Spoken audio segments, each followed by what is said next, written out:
بعد أعوذ بالله من الشيطان الرجيم بسم الله الرحمن الرحيم وأتموا الحج والعمرة لله وقال الله تعالى أيضا وسارعوا إلى مغفرة من ربكم وجنة أرضها السماوات والأرض أعدت للمتقين صدق الله العلي العظيم وقال نبينا صلى الله عليه وسلم الحج المبرور ليس له الجزاء إلا الجنة صدق رسول الله صلى الله عليه وسلم.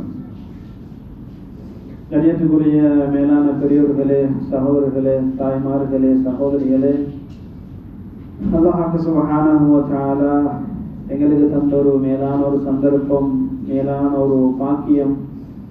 ரப்பல் ஆலமீன் அவனுடைய மாளிகையில எங்களை கொஞ்சம் பேர் உட்கார வச்சு அவனை பற்றி பேசுறதுக்கும் அவனுடைய மார்க்கத்தை பற்றி கேட்கறதுக்கும் உரிய சந்தர்ப்பத்தை அல்லாஹ் சுப்ஹானஹு வ தஆலா எங்கள் கொஞ்சம் பேருக்கு நசீபாக்கியிருக்கிறான். நாங்களே செய்யணும் இதுக்கு அதிகமாக அல்லாஹுக்கு நன்றி செலுத்தணும். காரணமே எத்தனையோ பேர் இருக்கத்தக்கன, எத்தனையோ பேர் எங்களோட நண்பர்கள் எங்களோட ஊர்ல எங்களோட பகுதியில இருக்கத்தக்கன ரப்பல் ஆலமீன் சிரமத்தோட கஷ்டத்தோட நேரங்கள் எடுத்து இந்த இடத்துல கொண்டாந்து சேர்த்திருக்கிறானே, அதுக்கு நாங்கள் அதிகமாக நன்றி செலுத்தணும். நான் பின்னால சில விஷயங்கள் சொல்றதுக்கு இருக்கிறேன். காரணம் என்னன்னா, ரப்பல் ஆலமீன் இப்படியான ஒரு சந்தர்ப்பத்தை ஒரு மனுஷனுக்கு கொடுக்கிறான்னு சொன்னா அந்த அடியான் மீது கிட்டத்தட்ட 40 ரஹ்மத்துகள் அல்லது 70 ரஹ்மத்துகள் பார்த்ததும் பின்னால் தானா இப்படியான சந்தர்ப்பத்துல இப்படியான ஒரு சபைக்கு அல்லாஹ் சுப்ஹானஹு வ தஆலா கொண்டு வந்து சேர்க்கிறது. நாங்க செஞ்ச ஏதோ ஒரு நல்ல அமல் அல்லது நாங்க செஞ்ச துவா ஏதோ ஒன்று அல்லாஹ் கபூல் செஞ்சு இப்படியான இடத்துக்கு நம்ம அனுப்பி இருக்கிறோம். இதே நேரத்துல எங்களுக்கு ஏதாவது ஒரு வேலையை தந்து ஏதாவது ஒரு வேலை பழு உண்டாக்கி எல்லாம் என்ன செஞ்சிருக்கலாம், எங்களை வெளியால கொண்டு போய்த்திருக்கலாம். அது இல்லாம ரப்பல் ஆலமீன் எங்களுக்கு இப்படியான ஒரு சந்தர்ப்பத்தை தந்திருக்கிறான்டா ஏதோ நாங்க செஞ்ச நல்ல அமல் தான். அதுக்கு அதிகமாக நாம் நன்றி செலுத்தணும். என்னாலண்டா இப்ப நான் இன்னைக்கு பேச வந்த விஷயம் என்னன்னா, ஹஜ்ஜுடைய மாசம். இந்த மாசம் அதிகமாக ஹாஜிகள் பல்லாயிரக்கணக்கான ரூபாய் செலவழிச்சு, பல்லாயிரக்கணக்கான ரிங்கெட்டுகள் செலவழிச்சு அவங்க ஹஜ்ஜுக்காக வேண்டி சென்று கொண்டிருக்கிறாங்க. அந்த ஹஜ்ஜு சென்று அவங்க திரும்ப வரும்போது எப்படி வருவாங்கண்டா, அவங்களோட பாவங்கள் எல்லாம் மன்னிக்கப்பட்டு கிட்டத்தட்ட ஒரு 60 வருஷம் வாழ்ந்த ஒரு ஹாஜியார் அங்க போனாருண்டா, போயிட்டு ஹஜ்ஜை நல்ல முறையில செஞ்சு அந்த ஹஜ்ஜி மப்ரூராகி வருவாருன்னு சொன்னா அவங்களுடைய பாவம் எல்லாமே மன்னிக்கப்பட்டு அன்று பிறந்த பாலகனை போல வருவாங்க. ஆமாலியா, எத்தனாயிரம், கிட்டத்தட்ட 35,000 40,000 ரிங்கிட்டுகள் செலவழிச்சு இந்த பயணம் போறாங்க. போயிட்டு அந்த பிரதிபலன் என்ன, ஹஜ்ஜி மப்ரூர் ஆகிட்டு என்று சொன்னா அவங்களுடைய பாவங்கள் மன்னிக்கப்பட்டு அன்று பிறந்த பாலகனை போல திரும்ப வருவாங்க. அன்று பிறந்த குழந்தைக்கு எந்த பாவமும் இல்லை, அவங்களுடைய ஏற்றுல எல்லாமே கோஷமா தான் இருக்கும், வெள்ளத்தால் அப்படியே இருக்கும். உதாரணத்துக்கு எந்த பாவமும் அவங்களுக்கு எழுதிருக்காது. அதை போல திரும்பி வருவாங்க. அப்ப அது மாத்திரமாண்டு பார்த்தா அது மாத்திரம் இல்லை, ஹஜ்ஜு செய்யக்கூடியவங்களுக்கு கிடைக்கக்கூடிய சிறப்புகள்ல ஒன்றுதான் இந்த பாவங்கள் மன்னிக்கப்பட்டு அன்று பிறந்த பாலகனை போல வருவாங்க. அப்ப நாங்க கொஞ்சம் பேர் இருக்கிறோம், ரொம்ப காலமா உலகத்துல வாழ்றோம், ஹஜ்ஜுடைய பாக்கியம் இல்லை, நாங்களும் ஹஜ்ஜு போகல, தாபம் ஹஜ்ஜில போட்டிருக்கிறோம், அது எப்ப கிடைக்குமோ தெரியல, எங்களுக்கும் ஹஜ்ஜுடைய பாக்கியம் கிடைக்குமா என்று பார்த்தா அல்லாஹ் ஆலம். ஆனாலும் அல்லாஹ் சுப்ஹானஹு வ தஆலா நீங்க ஹஜ்ஜுக்கு போயிட்டு தான் இந்த நன்மைகள் எல்லாம் எடுக்கணும் என்று சொல்லி அல்லாஹ் எங்களுக்கு வைக்கல. ஹஜ்ஜுக்கு யாரு கடமையோ கண்டிப்பா போய்தான் ஆகணும். ஹஜ்ஜு யாருக்கு இது கடமையோ ஹஜ்ஜை நிறைவேற்றுறதுக்காக வேண்டி அவங்க சென்று வரணும். ஹஜ்ஜுக்கு போறது வசதி இல்லை, எங்களுக்கும் அதுக்குரிய ஏற்பாடுகள் இல்லை, இருந்தாலும் ரப்பல் ஆலமீன் என்ன செஞ்சுக்கிறான்டா சும்மா விடல. உங்களுக்கும் போக முடியலையா, இருந்தாலும் அதோட நன்மையை நான் உங்களுக்கு தாரேன். அதுக்கு வேற வழி இருக்குது, அதுக்குரிய வேற வழியை அல்லாஹ் சுப்ஹானஹு வ தஆலா நபியார்கள் மூலமா எங்களுக்கு ஆட்சி தந்திருக்கிறான். அதுதான் நாங்களே பார்க்க போறோம். அதுல இந்த பள்ளிக்கு வரணும் இது, அதான் சொல்ல வந்தேன். நம்ம ஆரம்பத்திலிருந்து பார்ப்போம். அப்ப எங்களுக்கு ஹஜ்ஜிக்கு போனா தெரியும், முதலாவது விஷயம் அவருக்கு பாவங்கள் மன்னிக்கப்பட்டு அன்று பிறந்த பாதகனை போல வருவாங்க.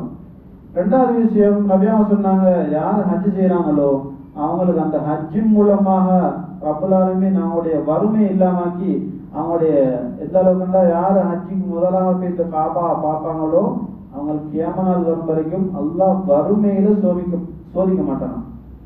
வறுமை, கஷ்டம், சோதனைகள் வராதான். ஹதீஸ்ல எல்லாம் வந்து சஹீஹான ஹதீஸ்ல புகாரில வரக்கூடிய ரிவாயத், ஹஜ் செய்யறவங்களுக்கு அந்த ஹஜ் மூலமாக அல்லாஹ் சுப்ஹானஹு வ தஆலா கடைசி வரைக்கும் அவங்கள வறுமையில சோதிக்க மாட்டான், அவங்கள செல்வந்தராகவே வைத்திருப்பான். அது ஒரு இரண்டாவது அதனுடைய பிரதிபலன். மூணாவது இருக்குது, அதுவும் புகாரி ஷரீஃப்ல வரக்கூடிய ரிவாயத்தான். ஆக பெரிய ஒரு நன்மை என்னண்டா, இந்த ஹஜ்ஜின் மூலமாக நபி அவங்க சொன்னாங்க, அல் ஹஜ்ஜுல் மப்ரூர், ஏற்றுக்கொள்ளக்கூடிய ஹஜ்ஜிக்கு லைஸ லஹுல் ஜஸா இல்லல் ஜன்னா, அதுக்கு சொர்க்கத்தை தவிர வேற எந்த பரிசுமே கிடையாது. சொர்க்கத்தை தவிர வேற எந்த ஒண்ணுமே கிடையாது. அந்த ஹஜ்ஜி மப்ரூர் ஆயிட்டுன்னு சொன்னா அவருக்கு சொர்க்கத்தை தவிர வேற எந்த பரிசும் இல்லை, சொர்க்கம் தான். இதுதான் அதுக்குரிய அர்த்தம். இதுவும் புகாரில் வரக்கூடிய ஹதீஸ். முதலாவது பாவம் மன்னிக்கப்படுது, ரெண்டாவது வறுமை இல்லாத வாழ்க்கை கிடைக்குது, மூணாவது சொர்க்கம் கிடைக்குது. இது மூணும் சிறப்புகள் ஹஜ் செய்யக்கூடிய ஹாஜிகளுக்கு ரப்புல் ஆலமீன் கொடுக்கக்கூடிய ஒரு பரிசு, அவங்களுடைய என்னது பிரதிபலன். நான் பேசுற தமிழ் உங்களுக்கு புரியுதானே? ஏதாவது வார்த்தைகள் விளங்கலாம் கேளுங்க. ஏதாவது வார்த்தைகள் ஏன்னா அந்த வேற பேசும்போது இந்த வார்த்தைகள் வரும், நீங்க ஏதாவது விளங்கலாம் கேளுங்க, ஏதாவது புரியலன்னு சொன்னா. அப்ப 3 விஷயம் கிடைக்குது ஹஜ் மூலமாக.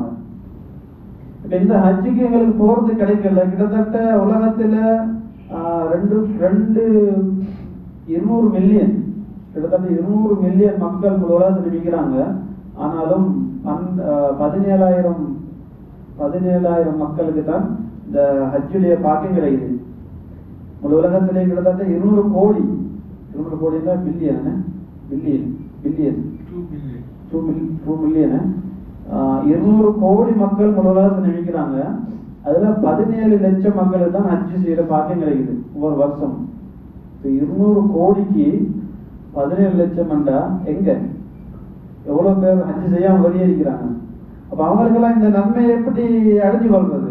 ஹஜ் செய்யறதுக்கு வசதி இல்லை, அவங்களுக்கு போறதுக்கு சந்தர்ப்பம் இல்லை. அப்ப அவங்க இந்த நன்மை எப்படி அடைஞ்சு கொள்றது? என்ன ஏற்கனவே நான் சொன்ன இந்த 3 விஷயம், பாவம் மன்னிக்கப்படுவது, 2வது விஷயம் அவங்களுடைய வறுமை இல்லாத வாழ்க்கை, சொர்க்கம் கிடைக்குது. சொர்க்கத்தை தவிர வேற எந்த பரிசும் இல்லை, சொர்க்கம் கிடைச்சே தீரும். ரப்புல் ஆலமீன் உலக வாழ்க்கை எங்களுக்கு தந்ததே இந்த சொர்க்கத்தை சம்பாதிச்சுட்டு வாங்க என்றதுக்காக தான். நாங்கள் உலகத்துக்கு வந்திக்கிறோம், அந்த சொர்க்கத்தை சம்பாதிக்கிறது வந்திக்கிறோம். உதாரணமா நாங்கள் ஏதாவது ஒரு பிசினஸ் செய்யறோம், ஏதாவது ஒரு தொழில் செய்யறோம், என்னது செய்யறோம், லாபம் எடுத்து ஏதாவது ஒன்று செய்யறது, சொந்தமா ஏதாவது ஒரு வீடு வாங்குறதோ, என்னது வாகனம் வாங்குறதோ, ஏதோ ஒன்று செய்யறதுக்கு தான் நாங்கள் என்ன செய்வோம், ஏதாவது தொழில் செய்வோம். அப்ப உலகத்துக்கு எங்களை அனுப்பினது இந்த நாங்க தொழில் இந்த தொழில் செய்யற மாதிரி நாங்க உலகத்துக்கு வந்தது நல்ல அமல்கள் செஞ்சு சொர்க்கத்தை சம்பாதிக்கிற ஆட்களாக நாங்க மாறணும், சொர்க்கத்தை சம்பாதிக்கிற மக்களாக நாங்க இருக்கணும். அப்ப இதுக்கு இமாம்கள் என்ன செஞ்சுக்கிறாங்கன்னா, நபி அவங்க சொன்ன கருத்துக்களை வச்சு சஹீஹான ஹதீஸ்கள் மூலமாக 10 அமல்கள் இருக்குது, 10 விஷயம் இருக்குது, 10 அமல்கள், 10 செயல்கள் இருக்குது. இதை செய்யறது மூலமாக எல்லாமே ஈஸி தான். இதை செய்யறது மூலமாக இந்த 3 பதாயிலும் எங்களுக்கு கிடைக்கும். கஷ்டப்பட்டு வேர்வை செஞ்சு ஹஜ்ஜிக்கு 10,000 ரூபாய் செலவழிச்சு அதுக்காக வேண்டிய தியாகங்கள் செஞ்சு குடும்பத்தை பிரிஞ்சு இருந்து சாப்பாடுகள்ல முன்ன பின்ன எங்களோட தொழில்களை விட்டு எங்களோட குடும்பத்தை விட்டு எங்களை வீட்டை விட்டு எல்லாத்தையும் விட்டுட்டு அங்க போயிட்டு தெரியும், ஹஜ்ஜிக்கு போனவங்களுக்கு தெரியும், அந்த இப்ப சூடு சீசன், அந்த சூட்டுல வேர்வை கஷ்டம் சிரமம் எல்லாத்தையும் பட்டு இந்த 3 சம்பாதிச்சுட்டு வாரத்துக்கு அல்லாஹ் எங்களுக்கு என்ன செஞ்சுக்கிறான், லேசிப்பட்டு தந்திருக்கிறான். நீங்க கஷ்டப்பட வேணாம், நீங்க வேர்வை செஞ்ச வேணாம், நீங்க என்னது உங்களால முடியாதுன்னு இருந்தா எங்களுக்கு முடியும்னா நாங்க போகத்தான் வேணும், எங்களுக்கு முடியல, இந்த கஷ்டப்படாம உங்களுக்கு ஹஜ்ஜுடைய நன்மையை தாரோம் என்பதாக நபி அவங்க எங்களுக்கு மார்க்கத்தை லேசுபடுத்தி அல்லாஹும் லாய் கல்லிஃபுல்லா நஃப்ஸன் இல்லா உஸ்ஸாஹா, இந்த உம்மத்தை கஷ்டப்படுத்தாம இந்த நன்மையை நீங்களும் சம்பாதிங்க என்பதாக அல்லாஹ் சுப்ஹானஹு வ தஆலா எங்களுக்கும் அதை லேசுபடுத்த தெரிகிறான். அதுல முதலாவது என்னன்னா, முதலாவது விஷயம், நானும் ஒரு ஹஜ்ஜு செய்யக்கூடியனாக மாறணும் என்று சொல்லி நியத் வைக்கிறது. நியத்துல் ஹாலிஸா, தூய்மையான எண்ணம், தூய்மையான நியத். யா அல்லாஹ், எனக்கும் ஹஜ்ஜு செய்யக்கூடிய பாக்கியத்தை தந்து எனக்கும் இந்த ஹஜ்ஜு மூலமாக கிடைக்கக்கூடிய இந்த நன்மைகளை நானும் அடையணும் என்ற உண்மையான நியத்து வைக்கணும். முதலாவது, யா அல்லாஹ், என்னையும் ஒரு ஹஜ்ஜு செய்யக்கூடிய ஒரு ஹாஜியா ஆக்கு, எனக்கும் ஹஜ்ஜு மூலமாக கிடைக்கக்கூடிய இந்த பிரதிபலனை எனக்கும் உண்டாக்கித்தா என்று சொல்லக்கூடிய அதுக்காக வேண்டிய ஒரு ஹாலிஸான நியத் நான் வைக்கணும். சந்தர்ப்பம் கிடைச்சா யா அல்லாஹ் நானும் ஹஜ்ஜு செய்யறதான், அதுக்கு தூய்மையான நியத்தை சரியான முறையில் வைக்கணும். நபியாவ சொன்னாங்க, இன்னமல் அமாலு பின்னியாத். எல்லோருக்கும் இந்த ஹதீஸ் தெரிஞ்சிருக்கும். முதலாவது புகாரி ஷரீஃப்ல முதலாவது ஹதீஸ் இந்த ஹதீஸ் தான். எங்களோட அமல்கள் கபூலாகிறது எல்லாமே நியத்து மூலமாக. அப்போ முதலாவது நபியாவ சொன்னாங்க, ஹஜ்ஜு செய்யறதுக்குரிய நியத்தை வச்சிங்கன்னா அல்லாஹ் உங்களோட ஹாஜியாகவே எழுப்பாட்டுவான். ஹஜ்ஜு செய்யற நியத்தை வச்சிருக்கிறோம், ஹஜ்ஜு செய்ய கிடைக்கல, மௌத்தாயிட்டோம், அல்லாஹ் சுப்ஹானஹு வ தஆலா எங்களையும் ஒரு ஹாஜியாக ஹாஜிகள் கூடவே அல்லாஹ் சுப்ஹானஹு வ தஆலா எங்களை எழுப்பாட்டுவான். ஏன்? உண்மையான நியத். அந்த நியத்து தான் ரப்பல் ஆலமீன் பார்க்குறான். உறுதியாக நியத்து வச்சிருக்கிறாரா இருந்தா அவரே மௌத்துக்கு பின்னால ஹாஜிகளுடைய கூட்டத்தை ரப்பல் ஆலமீன் சேர்ப்பான். இதுக்கு எந்த செலவும் இல்லை. பேங்க் டிபாசிட் காட்டணுமோ, நியத்து வைக்கிறதுக்கு எந்த செலவும் இல்லையே. அல்லாஹ் தாராளமாக வைக்கலாம். இன்ஷா அல்லாஹ் முதலாவது விஷயம், நாங்கள் நியத்து வைக்கணும். நியத்து வைக்கிறது மூலமா ரப்பல் ஆலமீன் எங்களுக்கும் ஹஜ்ஜுடைய சந்தர்ப்பத்தை ரப்பல் ஆலமீன் தருவான்.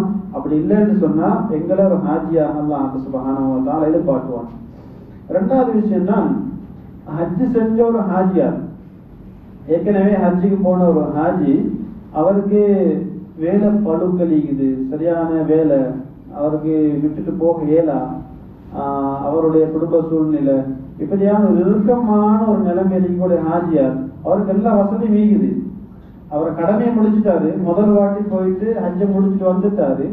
ரெண்டாவது வாட்டி அவருக்கு எல்லா வசதியும் இருக்குது, போகணும். ஆனா அவருக்கு போக முடியல. ஏன்? வேலை, கஷ்டம், அதை எல்லாது ஏதாவது ஒரு சந்தர்ப்ப சூழ்நிலை, சுகம் இல்லை, நடக்க முடியாது, அப்படி ஏதாவது ஒரு சங்கடம் ஒன்று இருக்குமா இருந்தால் என்ன செய்யலாம்? ஒரு நல்ல ஒரு தேக ஆரோக்கியம் இல்லை, நல்ல இபாதத் செய்யக்கூடிய நல்ல ஒரு மனிதனை பார்த்து அந்த செலவழிச்சு அவரை ஹஜ்ஜுக்கு அனுப்பலாம். அவங்கள ஹஜ்ஜுக்கு அனுப்புறது மூலமாக அவங்களோட ஹஜ்ஜு நிறைவேறும், இவங்களுக்கு ஹஜ்ஜு செஞ்ச நன்மை கிடைக்கும். ரெண்டாவது விஷயம், எங்களுக்கு வசதி இருந்தால் ஹஜ்ஜு செய்யக்கூடிய ஒரு மனிதனை நாங்கள் தேர்ந்தெடுத்து அவரை நாங்கள் ஹஜ்ஜுக்காக வேண்டி அனுப்புறது, அதன் மூலமாக இந்த இவங்களுக்கும் ஹஜ்ஜு செஞ்ச நன்மை, இந்த ஹஜ்ஜுடைய கிடைக்கக்கூடிய 3 பிரதிபலனும் இவங்களும் கிடைக்கும். அப்போ அப்படியான முடிஞ்சவங்க சில நேரங்களில் நாங்களும் சில நேரங்கள் சிரமத்தோடு இருக்கலாம், நோயில அல்லது நடக்கிறது சிரமமாய்க்கலாம். அங்கே போனால் ஏற்கனவே ஒரு ஹஜ்ஜு முடிச்சிட்டோம், 2வது தரம் போகணும்ன்ற ஆசையாக இருக்குது, ஆனால் உடல் சூழ்நிலை சரியில்லை, உடல் நிலைமை சரியில்லை, எங்களை வியாபாரங்கள் அல்லது குடும்பங்கள் விட்டுட்டு போக இயலாது. அப்படியான ஏதாவது ஒரு தங்கடமைக்கும் தான் இப்படியான வழியை பார்க்கலாம். 3வது நபி அவங்க சொன்னதுதான், ஹஜ்ஜு செய்யக்கூடிய வசதி இருக்குது, ஹஜ்ஜு செய்யக்கூடிய வசதி இல்லை, அவங்களுக்கு ஹஜ்ஜு செய்யறதுக்குரிய வசதி இல்லை, ஆனா உம்ரா செய்யறதுக்குரிய வசதி இருக்குது. ஹஜ்ஜு செய்யறது வசதி இல்லை, ஆனா உம்ரா செய்யறதுக்குரிய வசதி இருக்குது. அப்ப நபி அவங்க சொன்னாங்க, உம்ரா செய்யறது வசதி இருக்குதா, அப்ப நீங்க ரமதான்ல உம்ரா செய்யுங்க. நபியா சொன்னது, ரமதான்ல உம்ரா செஞ்சீங்கன்னா உம்ரத்து ஃபி ரமதான் தஅதுல் ஹஜ்ஜத்தன். புகாரில வரக்கூடிய ஹதீஸ். நான் எல்லாம் சொல்லக்கூடிய ஹதீஸ் எல்லாமே சஹீஹான ஹதீஸ் தானே, நீங்க யாருமே இதை யோசிச்சிடக்கூடாது. எல்லாமே நான் தொகுத்து ஹதீஸ் சஹீஹான ஹதீஸ்ல இருந்து எடுத்து வந்தேன். நபியா சொன்னாங்க, உம்ரத்துன் ஃபில் ரமதான் தஅதுல் ஹஜ்ஜத்தன். ரமதான்ல செய்யக்கூடிய உம்ராவுக்கு ஹஜ்ஜுடைய நன்மை கிடைக்கும் என்பதாக நபியா சொன்னாங்க. ரமதான்ல நாம செய்யற உம்ராய்க்கு தானே அது ஹஜ்ஜுடைய நன்மை கிடைக்கும். உம்ரா மட்டும்தான் செய்யறோம், தவாப் ஒரு உம்ரா செய்யறோம், எங்களுக்கு ஹஜ்ஜுடைய நன்மை கிடைக்குது அதன் மூலமாக. அப்ப இதே மாதிரி நபியாவோட காலத்திலும் என்ன செஞ்சாங்க, ஒரு பெண்மணி நபி அவங்களுக்கு கூடவே ஹஜ்ஜு செய்யறதுக்காக வேண்டி ரெடியாக இருந்த ஒரு தயாராக இருந்த ஒரு பெண்மணி. நபி அவங்களோட காலத்துல நபி அவங்க ஹஜ்ஜு செஞ்சு கொண்டிருக்கிறாங்க. பார்த்தா அந்த பெண்மணியை காணோம். நம்மளோட ஹஜ்ஜுக்கு வரணும்னு சொன்னவங்களே வரல. அப்ப எல்லாம் முடிச்சு வந்ததுக்கு பின்னால கேட்டாங்க, நீங்க எங்களுக்கு கூட ஹஜ்ஜுக்கு வரணும்னு சொன்னீங்க தானே, ஏன் வரல? சொன்னாங்க, எனக்கு வர முடியல, எனக்கு மஹரம் பேர்ந்ததுல சிரமம் வந்துருந்துச்சு, அதனால வந்து கொள்ள முடியல. அவன் நபியா உடனே சொன்னாங்க, அப்படியா, உங்களுக்கும் அந்த ஹஜ்ஜு செய்யக்கூடிய பாக்கியம் கிடைக்கலையா? நபியா சொன்னாங்க, ரமதான்ல போயிட்டு ஹஜ்ஜு செய்யுங்க. எந்த அளவு சொன்னாங்கன்னா, ரமதான்ல நீங்க ஹஜ்ஜு செய்யுங்க, என்னோட சேர்ந்து ஹஜ்ஜு செஞ்சு நன்மை உங்களுக்கு கிடைக்கும் என்பதாக சொன்னாங்க. ஒன்று ரமதான்ல நான் உம்ரா செய்யறது மூலமாக ஹஜ்ஜுடைய நன்மை கிடைக்கும், ரமதான்ல உம்ரா செய்யறது மூலமாக நபி ஸல்லல்லாஹு அலைஹி வஸல்லம் அவங்களோட சேர்ந்து ஹஜ்ஜு செஞ்சு நன்மை கிடைக்குது. எவ்வளவு பெரிய பாக்கியம்! சுப்ஹானல்லாஹ். ரமதான்ல உம்ரா செய்யறது மூலமாக ஹஜ்ஜு செஞ்ச நன்மை கிடைக்குது, தஅதிலு ஹஜ்ஜத மஇ, என்னோட ஹஜ்ஜு செஞ்ச நன்மை கிடைக்குது என்பதாக அந்த பெண்மணி நபியா சொன்னாங்க. ரமதான்ல நீங்க உம்ரா செய்யுங்க, என்னோட சேர்ந்து உங்களுக்கு ஹஜ்ஜு செஞ்ச நன்மை கிடைக்கும் என்பதாக நபியா சொன்னாங்க. இதெல்லாம் எங்களால முடிஞ்ச விஷயங்கள், முடியுமான விஷயங்கள். இப்போ 10 விஷயத்துல நான் 3 சொல்லிட்டேன்னா, 4வது விஷயம் நபியா சொன்னதுதான் ஒவ்வொரு ஹதீஸ்ல இருந்தும் தொகுத்து எடுத்த விஷயங்களை, தொடராக வரல, ஒவ்வொரு இடத்துல இருந்து புறக்கி எடுத்தது. 4வது விஷயம் யாரு பர்து தொழுகைய தொழுவதற்காக வேண்டி பள்ளிவாசல் வராங்களோ, ஒவ்வொரு பர்து தொழுகைக்கும் அவங்க வரக்கூடியதுக்கு அல்லாஹ் சுப்ஹானஹு வ தஆலா ஒவ்வொரு ஹஜ்ஜு செஞ்ச நன்மையை கொடுக்குறான். சுப்ஹானல்லாஹ். எப்படி பாருங்க, 5 நேரம் தொலை வந்த வேண்டாம், 5 ஹஜ்ஜு செஞ்ச நன்மை. பள்ளிவாசலுக்கு 5 நேரம் தொலை வந்த வேண்டாம், 5 ஹஜ்ஜு செஞ்ச நன்மை அல்லாஹ் சுப்ஹானஹு வ தஆலா தரான். ஒரு நாளைக்கு 5 ஹஜ்ஜு. நாங்க பல்லாயிரக்கணக்கான ரூபாய் செலவழிச்சு, மாசக்கணக்காக நேரம் செலவழிச்சு, எங்களை நாட்களை செலவழிச்சு அங்க போய் ஹஜ்ஜு செஞ்சுட்டு வரோம். ஒரு ஹஜ்ஜு தான். இங்க 5 நேரம் பள்ளிவாசல் தொலை வந்தோம்னா 5 ஹஜ்ஜு அல்லாஹ் சுப்ஹானஹு வ தஆலா தரான் ஒரு நாளைக்கு. அப்படி பார்க்குற நேரத்துல ஒரு வருஷத்துக்கு 1800 ஹஜ்ஜு. ஒரு வருஷத்துக்கு 1800 தொழுகை, 1800 ஹஜ்ஜு. கிட்டத்தட்ட 10 வருஷம் நாங்க பள்ளிவாசல் தொழுதோமா இருந்தா, ஒரு வருஷத்துக்கு கூட விடாம பள்ளிவாசல் தொழுதோம்டா கிட்டத்தட்ட 18,000 ஹஜ்ஜு செஞ்ச நன்மை. சுப்ஹானல்லாஹ். எப்படி 18,000 ஹஜ்ஜு செஞ்ச நன்மைண்டா, ஒரு ஹஜ்ஜுக்கு இந்த எவ்வளவு ஏற்கனவே சொன்ன 3 ஃபதாயில்கள், 18,000 ஹஜ்ஜுண்டா 10 வருஷம் தொழுது இருந்தோம்டா. அதனால 5 நேர தொழுகையை நாங்க என்ன செய்யணும், பள்ளிவாசல் தொழக்கூடியவர்களாக ஆகணும். எப்ப நாங்க வரணும்டா நியத்து வைக்கணும், யா அல்லாஹ் நான் பள்ளிவாசல் போய் தொழுவேன், எனக்கும் ஹஜ்ஜுடைய நன்மையை நீ தரணும் என்ற உறுதியான நியத்தை வச்சு நீங்க வாங்க. ஆனாலும் ஷைத்தான் நம்மளை வர விட மாட்டான். ஷைத்தான் என்ன செய்வான், வர விட மாட்டான். 5 நேரம் நம்ம 5 நேரம் தொழுகைய பள்ளியில போய் தொழுவோம், எங்களுக்கு 5 ஹஜ்ஜு செஞ்சு நன்மை கிடைக்கும் என்று நம்பி வருவோமாக இருந்தா சரியான சிரமம் கஷ்டம் வரும் உங்களுக்கு. பாருங்களேன், இன்ஷா அல்லாஹ் நாளைக்கு ட்ரை பண்ணி பாருங்க. 5 நேரம் பள்ளிக்கு போய் தொழுகிறதுக்கு இந்த ஹஜ்ஜு செஞ்சு நன்மை கிடைக்கணும் என்று ட்ரை பண்ணி நீங்க பள்ளிக்கு போயிட்டு பாருங்க.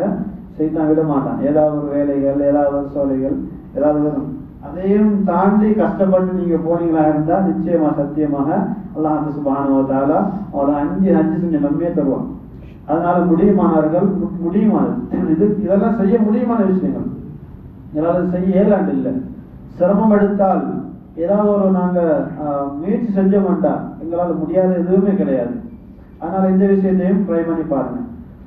அடுத்த விஷயம் நபியா சொன்னாங்க, பர்து தொழுக வார மனிதனுக்கு, இப்ப நாங்க பர்து தொழுக வாரம் தானே, பர்து தொழுகிறதுக்கு பள்ளிக்கு வந்த மனுஷன் 3 ஹஜ்ஜை சம்பாதிச்சுட்டு போகலாம், 3 ஹஜ்ஜு செஞ்ச நன்மையை சம்பாதிச்சுட்டு போகலாம். முதலாவது பர்து தொழுக வாரத்துக்கு பள்ளிவாசல் வந்தாலே ஒரு ஹஜ்ஜு கிடைக்கும், ஒரு ஹஜ்ஜு செஞ்ச நன்மை கிடைக்குது. முதலாவது விஷயம், பள்ளிவாசல் பர்து தொழுகையை தொழுதுட்டு அப்படியே எழுப்பி பிடிச்சி ஓடாம அப்படியே உட்கார்ந்து இருந்து அதே இடத்துல உட்கார்ந்து இருந்து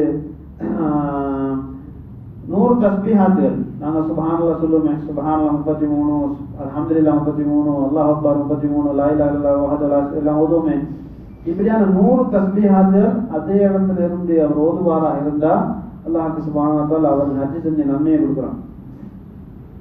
முதலாவது பள்ளிவாசல் வாரோம், ஹஜ்ஜி செஞ்ச நன்மை கிடைக்குது, தொழுகிறோம், பரல் தொழுகை தொழுகிறோம், தொழுது முடிச்ச உடனே எழுப்பிட்டு ஓடாம உட்கார்ந்து இருந்து அதே இடத்துல தஸ்பீஹாத்துல் 100 தஸ்பீஹாத்துல் செஞ்சோமா இருந்தா அதுக்கும் அல்லாஹ் சுப்ஹானஹு வ தஆலா ஹஜ்ஜி செஞ்ச நன்மையை கொடுக்குறான்.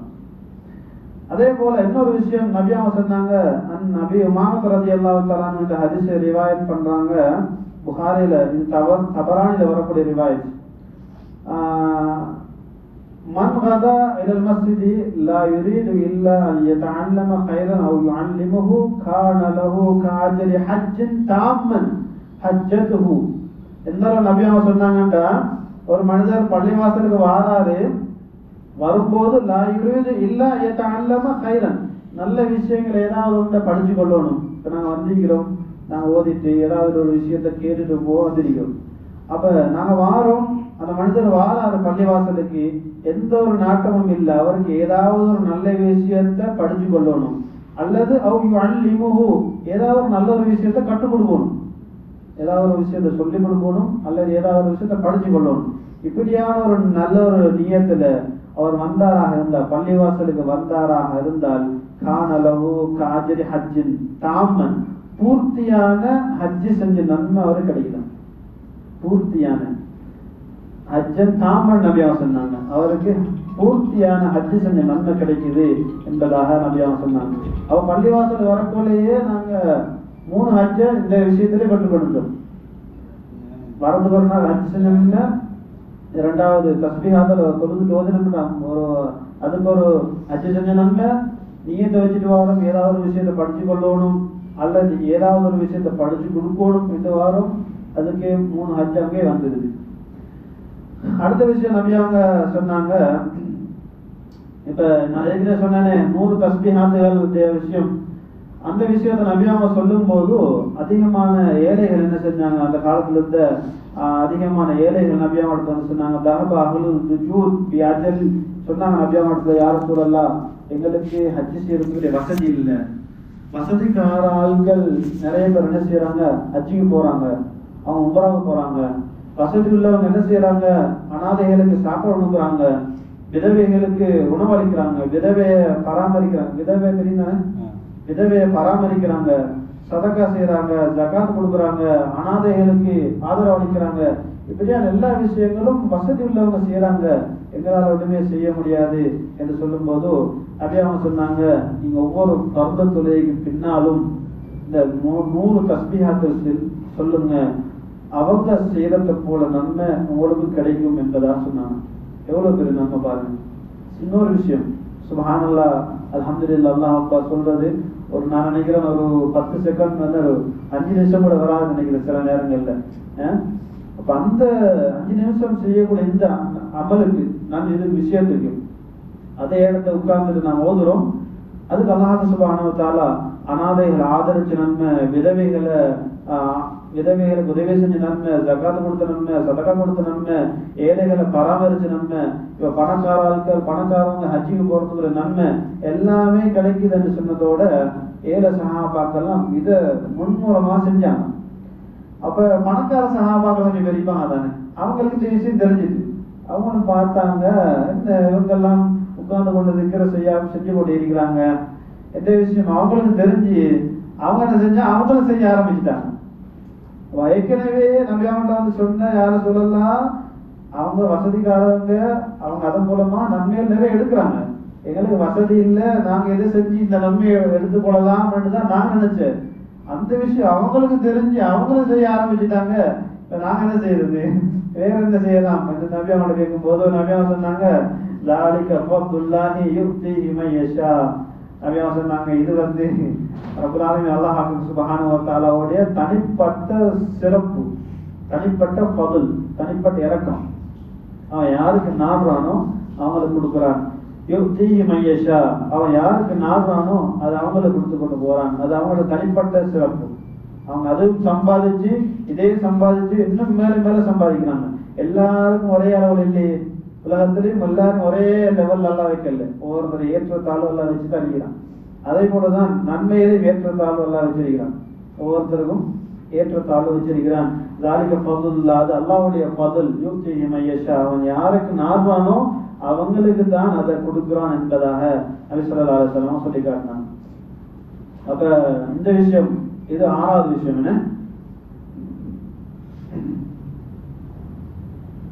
அப்ப அடுத்தது சொல்ல பார்த்தா 7வது விஷயம் தான் ஹஜ் செஞ்ச நன்மை கிடைக்கக்கூடிய 7வது விஷயம் சுபஹ் தொழுகை தானே.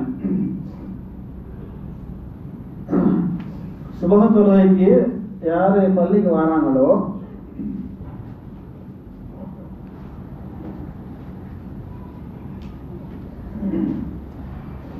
ஏழாவது விஷயம் சுபஹ் தொழுகைக்கு பள்ளிக்கு வார மனிதர்கள் அதிகமா நாங்க சுபஹ் பள்ளிக்கு போய் தொழுகிறோமா என்றதை கேட்கணும். ஒவ்வொரு ஆட்கள்கிட்டையும் சுபஹ் தொழுகைய பள்ளிவாசல் போயிட்டு தொழுதுட்டு நாங்க தொழக்கூடிய இடம் பள்ளிவாசல் வீட்டுல தொழாம என்னோட ஆபீஸ்கள்ல எங்க நாங்க வேலை செய்யற இடத்துல தொழாம பள்ளிவாசல் போயிட்டு சுபஹ் தொழுகை தொழணும். பள்ளிவாசல் போயிட்டு சுபஹ் தொழுகை தொழுதுட்டு சூரியன் இஸ்ராக்கு தானே இஸ்ராக் வரும் வரைக்கும் அல்லாஹ்வுடைய திக்ர் இல்ல, அல்லாஹ்வுடைய சிந்தனை இல்லை. அல்லாஹ் திக்ர் செஞ்சுட்டு அல்லது அல்லாஹ்வுடைய சிந்தனைகள்ல ஏதாவது ஒரு சுப்ஹானல்லாஹோ லா இலாஹ இல்லல்லாஹோ சுப்ஹானல்லாஹ் அல்ஹம்துலில்லாஹ் லா இலாஹ இல்லல்லாஹ் அக்பரோ அதே போல ஸலவாத்துகள் இஸ்திக்பார்கள் இப்படியான விஷயங்கள் அதிகமாக சுப்ஹான கலிமா சுப்ஹானல்லாஹ் அல்ஹம்துலில்லாஹ் லா இலாஹ இல்லல்லாஹ் 100 வாட்டி ஓதலாம். நபி ஸல்லல்லாஹு அலைஹி வஸல்லம் இது ஸலவாத் 100 வாட்டி ஓதலாம், இஸ்திக்பார் 100 வாட்டி ஓதலாம், லா இலாஹ இல்லல்லாஹ் நாங்க இத்தனை வாட்டியும் சொல்லலாம். முடியுமா இருந்தா ஒரு நாளைக்கு 3000 தடவையே சொல்லலாம் முடியுமா இருந்தா. இப்படியான ஏதாவது ஒரு திக்ர் ஏதாவது ஒரு அமல் அல்லாஹ்வுடைய சிந்தனை சிதற விடாத ஒரு செயலோடு செய்யணும். அல்லது ஏதாவது அல்லாஹ் பத்தி பேசுறது அல்லாஹ்வுடைய சிந்தனை அல்லாஹ்வுடைய பற்றி யாபகம் ஊட்டக்கூடிய ஏதாவது ஒரு விஷயம் சுபோதரத்துக்கு பின்னால இஸ்ராக் சூரிய உதயம் வரும் வரைக்கும் அவங்க செஞ்சு கொண்டு இருக்கணும். அப்படி செஞ்சு கொண்டு இருந்துட்டு சூரிய உதயம் ஆகி இஸ்ராக் சூரிய உதயம் சூரியன் உதிச்சு ஒரு ஈட்டியினுடைய அளவு ஒரு அம்புடி தானே நம்ம என்ன சொல்றது அம்புடைய அளவுக்கு சூரியன் அந்த வெளிச்சம் வெளியே வரணும். அந்த அளவு வரைக்கும் வெயிட் பண்ணி இருக்கணும். உதாரணமாக இஸ்ராக்ல இருந்து ஒரு 20 நிமிஷம் கழிச்சு அந்த டைம் வந்துடும்.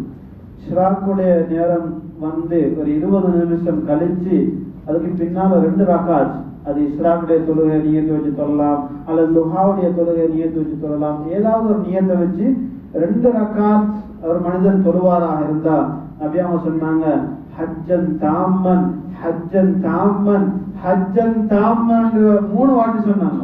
பூர்த்தியான ஹஜ் செஞ்ச நன்மை அவருக்கு கிடைக்குது, பூர்த்தியான ஹஜ் செஞ்ச நன்மை அந்த மனிதனுக்கு கிடைக்குது, பூர்த்தியான ஹஜ் செஞ்ச நன்மை அந்த மனிதனுக்கு கிடைக்குது என்று 3 வாட்டி சொன்னாங்க. சுப்ஹானல்லாஹ். எப்படி ஏன் மக்கள் அதை நம்புவாங்களா, மக்கள் அதை நம்பாம போயிடுவாங்களோ என்றதுக்காக வேண்டி 3 வாட்டி சொன்னாங்க. நீங்க இப்படி செஞ்சு பாருங்க, நிச்சயமாக அவங்களுக்கு பூர்த்தியான ஹஜ் செஞ்ச நன்மை கிடைக்கும், பூர்த்தியான ஹஜ் செஞ்ச நன்மை கிடைக்கும் என்றதாக சொன்னாங்க. எங்களுக்கு நாங்க காசு செலவழிச்சு அங்க போயிட்டு எங்களை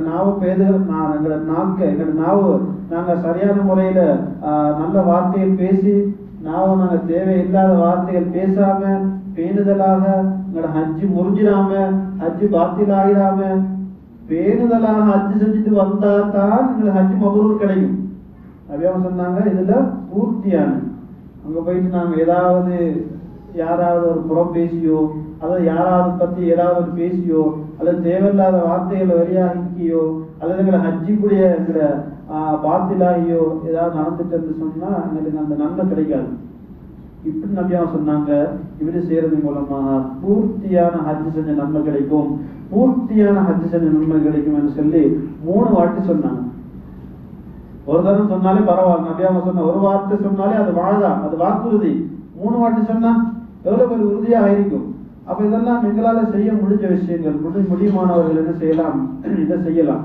ஆனா என்ன செய்வாங்கட்டா சைத்தான் இதை செய்யறதுக்கு வந்து கஷ்டம் விட மாட்டான். ஏதாவது ஒரு அந்த டைம்ல வேலையை தருவான் அல்லது ஏதாவது ஒரு துனியாட அமைப்பை தருவான். எந்த அளவுக்கு சொன்னா நபியாக சொன்னாங்க இதனுடைய நன்மையை நாங்க சம்பாதிக்கிறத அத நன்மைய இதுக்கு எனக்கு உதாரணமா ஒரு வேலை செய்யறோம், ஒரு பிசினஸ் செய்யறோம், அது லாபம் எங்களுக்கு தெரியும் இவ்வளவு கிடைக்கும், அது தெரிஞ்சு நாம வேலை செய்யறோம். இதே போல நன்மையுடைய லாபம் எங்களுக்கு தெரிஞ்சு செய்ய போனமாக இருந்தா சைத்தானுக்கு தெரியும் இதோட லாபம் எவ்வளவு கிடைக்கும் அவனுக்கு தெரியும். உதாரணமாக நாங்கள் ஒரு பிஸ்னஸ் செய்யறோம், இதில் லாபம் எவ்வளோ கிடைக்கும் நமக்கு தெரியும். அதே போல நன்மையுடைய லாபம் எவ்வளவு கிடைக்கும்ன்றது சைத்தானுக்கு நம்மளை விட நல்லா தெரியும்.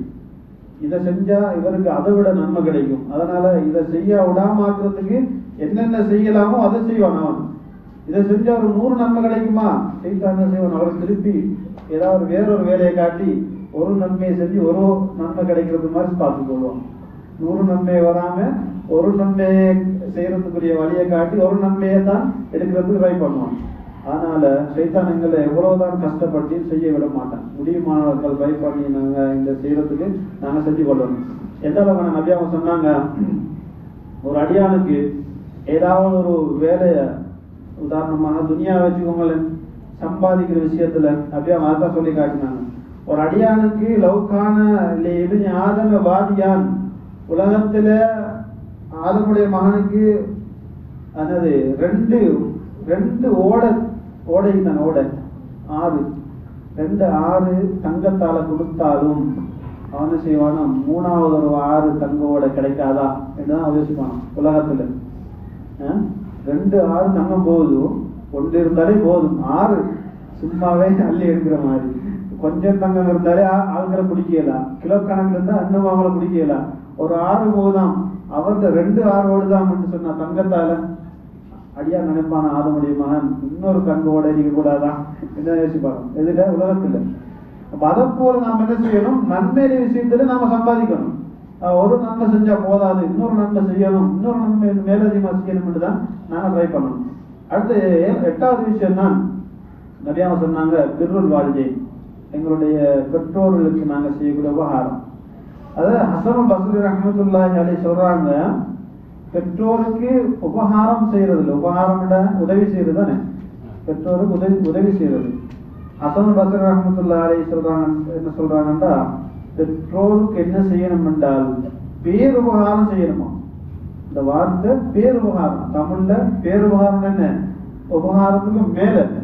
அரசனுக்கு செய்வாங்க தெரியுமா, அரசன் மன்னனுக்கு எப்படி உதவி செய்வோம், மன்னனுடைய வேலைகளை எப்படி பார்த்து கொள்வாங்க, அவரை கீழே இறங்குறது, மெதுவாக அவங்களுக்கு காபன் விரிச்சு நடந்து வாரதும், அவங்கள மெதுவாக ஏற்றி வைக்கிறதும், மெதுவாக அவங்க தூங்குறதும், பஞ்சு மெத்த, இப்படியான இதுதான் பேருபகாரம். அரசர்களுக்கு செய்யக்கூடிய பணிவிடைக்கு சொல்றது பேருபகாரம். நான் சொல்ற வார்த்தை தானே வார்த்தைகள், பேருபகாரம் சொல்றது. பெற்றோருக்கு நான் என்ன செய்யணுமா, பேருபகாரம் செய்யணும். சாதாரண உதவி செய்யறது இல்ல, தூக்கி இறக்குறது, நாங்க படியால இறங்கி போகும்போது, தாங்கால இறங்கி வரும்போது கையை பிடிச்சி கொண்டு விடுறது, கார்ல ஏற்றி விடுறது, கொஞ்சம் முடியலன்னு சொன்னா நாங்க ஹாஸ்பிட்டல் கூட்டிட்டு போறது, இதெல்லாம் சாதாரணது. அடுத்தது பேருபகாரம் என்றது அரசனுக்கு செய்யறது, அரசருக்கு செய்யற இதுதான் பேருபகாரம். அதே போல பெற்றோருக்கு உதவி செய்யணும் என்பதாக ஹஸனுல் பஸ்ரி ரஹ்மத்துல்லாஹி அலைஹி சொல்றாங்க. எந்த அளவுக்கு சொல்றாங்கன்னா, பெற்றோருக்கு உதவி செய்யறதன் மூலமாக ரப்பல் ஆலமீன் ரிஸ்க்ல அபிவிருத்தி செய்யறாங்க, ரிஸ்க்ல அபிவிருத்தி செய்யறாங்க. நபியாவ சொன்னாங்க, யார் பெற்றோருக்கு உதவி செய்யலையோ அவனோட ரிஸ்க்ல பெருமொரு மோசடி, ரிஸ்க்ல பெருமொரு நெருக்கடி உண்டாகும் என்பதாக சொன்னாங்க.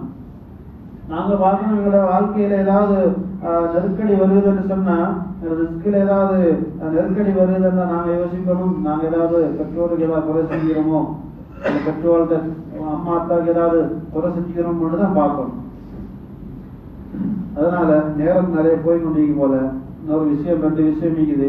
இது பெற்றோருக்கு உதவி செய்யக்கூடிய விஷயம் பெரிய ஒரு தலைப்பு, அதை தனியா நாங்க பேசணும்.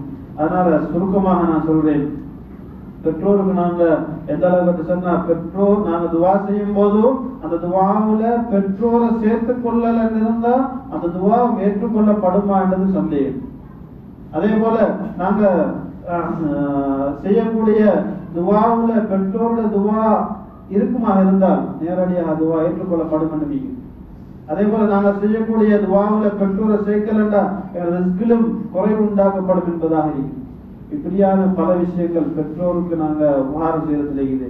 அவ பெற்றோரை நாங்க சரியான முறையில உபசரிப்போம் என்று இருந்தா, அவரை சரியான முறையில பார்த்து கொள்வோம் என்று இருந்தா அதுக்கும் ஹஜ் செஞ்ச நன்மை கிடைக்குது. அடுத்தது 9வது விஷயம் தான் ஒரு மனிதனுடைய தேவையை அறிஞ்சு அந்த மனிதனுக்கு உதவி செய்யறது.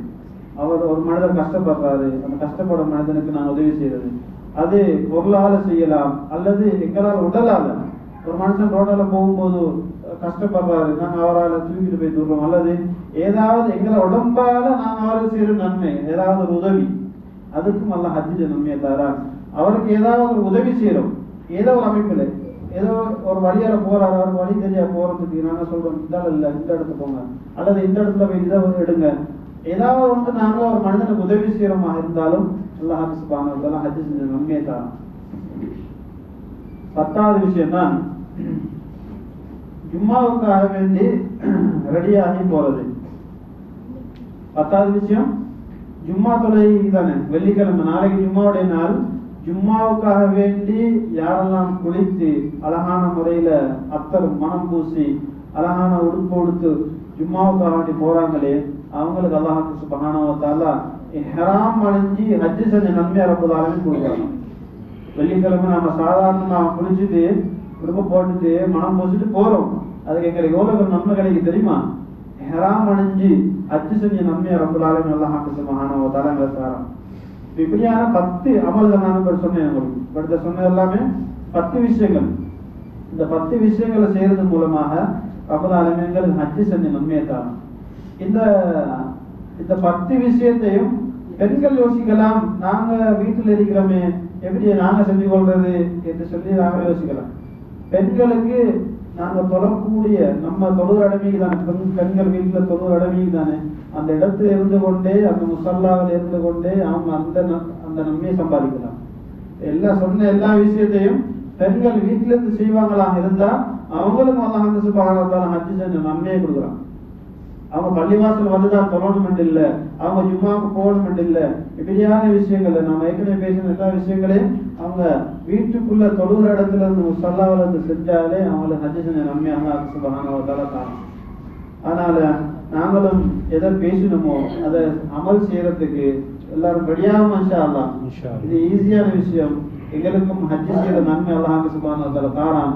நம்ம கஷ்டப்பட்டு சிரமப்பட்டு அங்க போயிட்டு ஹஜ் செஞ்சுட்டு அந்த ஹஜ்ஜி மபரூர் ஆகுமா இல்லையாண்டதே அல்லாஹ் ஆலம், எங்களுக்கு தெரியாது, அல்லாஹ்க்கு தான் தெரியும்.